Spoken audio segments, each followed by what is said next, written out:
What's going on, guys? This is Sam Kwak, one of the Kwak Brothers, real estate investor and an entrepreneur. And today, let's go and talk about subject to acquisition and subject to financing.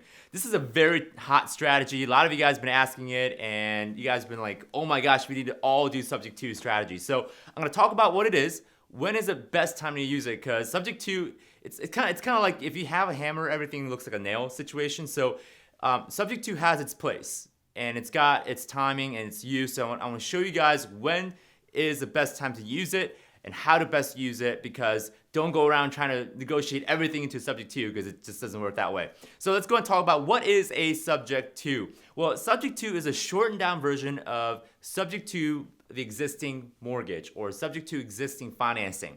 So the basic premises of the strategy is you're essentially taking over someone's mortgage payment. In exchange, you get the ownership right of the property. So the typical situation that I see when I negotiate for subject to, or when we do a subject to acquisition, is that we have a homeowner, okay? I'm gonna draw a little house, and note that you don't have to be the best artist to be a real estate investor. So if you're not an artist, good news, okay? So we have a owner that owns this property. And for whatever reason, they might be a couple months or a couple weeks back, usually a couple months back on their mortgage payment or whatever financing that they have in place. And a lot of time when I talk to these individuals, they're usually about 2 to 3 months into their delinquency, meaning they haven't paid their mortgage in 2 to 3 months. So they're 2 to 3 months late on their loan, and they're going through some financial crisis, right? They either lost a job, or they're hurt, so they no longer can work.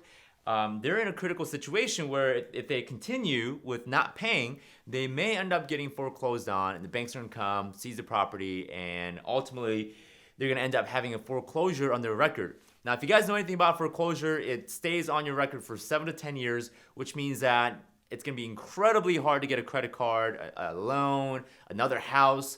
It's gonna be hard to even rent.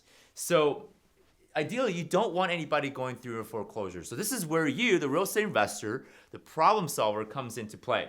So what you're gonna do is you're gonna go ahead, and there's a separate mortgage right here, okay? There's a mortgage that's tied to the property, right? This is the ownership, which we're gonna call it title, okay? And here's you, okay? The investor that comes to save the day. And essentially what you're doing is, hey, Mr. or Mrs. Owner, I know that you're 2 to 3 months behind. Here's how I can do to help. I know you may want to move. If you do end up listing the property now, it may take another 2 to 3 months just to sell it. What if I made a proposition to you where I can get you out by next week or even by the end of the month? Okay, I'll pay all of your delinquent mortgage balance, but in exchange, okay, you're gonna have to move. You're gonna have to give me the title of the property, okay. But here's what's going to happen to your mortgage. I am going to continue to make payments on your mortgage. So there we go.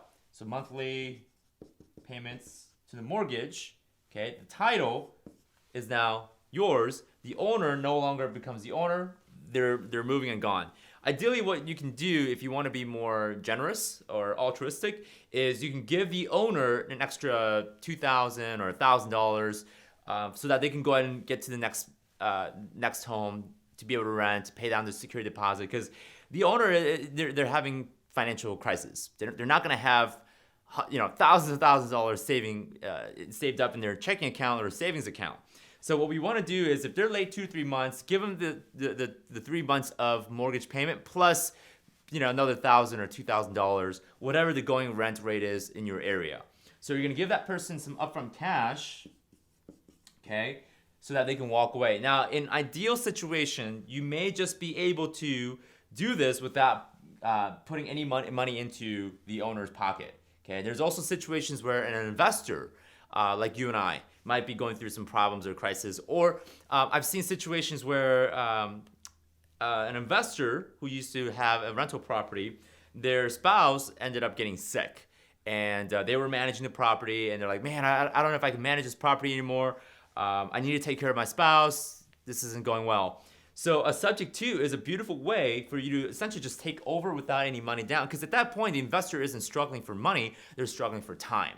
Does that make sense? So when they're not struggling for money, you can negotiate where you can take over that property in a matter of weeks. In fact, the fastest close I've done was a week. So I got a property under contract on Wednesday. The following Wednesday we closed. So you can get a property under contract and close as fast as a week. If you guys can beat me, great, awesome. I want you guys to beat me. But you guys can take over the ownership. The mortgage is still going to be intact and it's going to be left in place. So you're going to make the monthly payments to the mortgage. You're going to take over the property. If you've taken over an investor property, now you're the one that's managing the tenant, right? Collecting rent and making sure that you have the cash flow coming in. Okay. If you're dealing with an ordinary, mom and pop homeowner, then yeah, you may have to give some money because most cases they're struggling because they have a financial issue, and you may have to pay them up front, $5,000, $6,000. But think of it this way: this is still better than doing 20% down on a new mortgage and getting your credit checked, right? And especially if you guys tapped out on the amount of mortgages that you're allowed to have or that you can handle based on your debt to income ratio.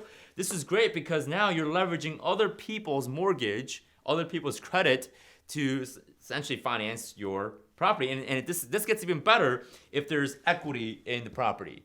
Okay, this is cool because let's say there's 30% equity. Okay, all of a sudden the owner can't make payments, right? But if all you're doing is paying the owner $5,000-$6,000 for them to walk away and you take over, well, guess what? You just assimilated, you just got 25% or however much percentage richer because the equity came with, and all you have to do is give them a few $1,000s to take over the title. That's money. In fact, I've seen people go, they don't even take over, they just go ahead and list it back out because they have some time. They just list it back out and just flip it and make extra $20,000 in a matter of a few weeks. I've seen people do that. I've seen people who take over and they actually do the rehab, they fix it, and then they flip it, okay, for even more of a profit. I've seen situations where they actually keep it, okay, rent it out, do some light rehab, rent it out, and make that extra cash flow. So you have multiple extra strategies, right? You can just immediately flip it, wholesale it, you can go ahead and fix and flip it, or you can hold it. So subject to acquisition strategy is not the end-all be-all strategy. It's an entry point to helping someone that's going through some financial crisis or time crisis, and then at the exit, this is where you have to do your study. Do you want to do the buy and hold? Are you a buy and hold investor? Are you a wholesaler? Are you a fix and flipper? That's when you have to figure out that's on your own. So with the subject to acquisition strategy, it is virtually risk-free. I know I get a lot of questions about the mortgage when it comes to, well, Sam, isn't the bank going to call the note due because the owner changed?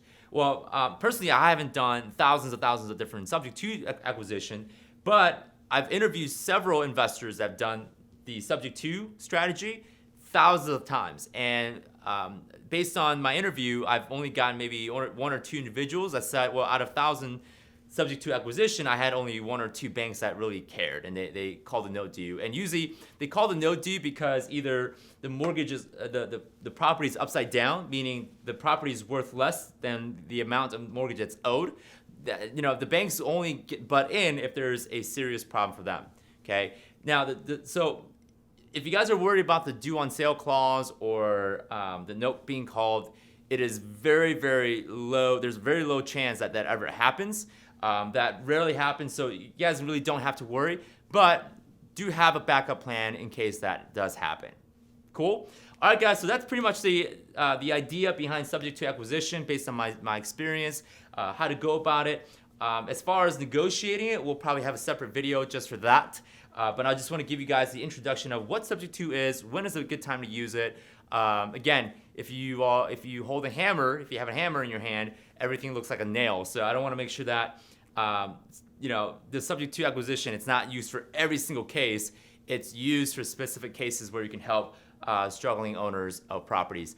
So guys, if you guys found this helpful, if you guys love this strategy, if you guys love it, or if you guys have any questions, go ahead and leave them down below. And be sure to subscribe to our YouTube channel, hit like on our video so that we can give you guys more content. And I'll see you guys in the next video.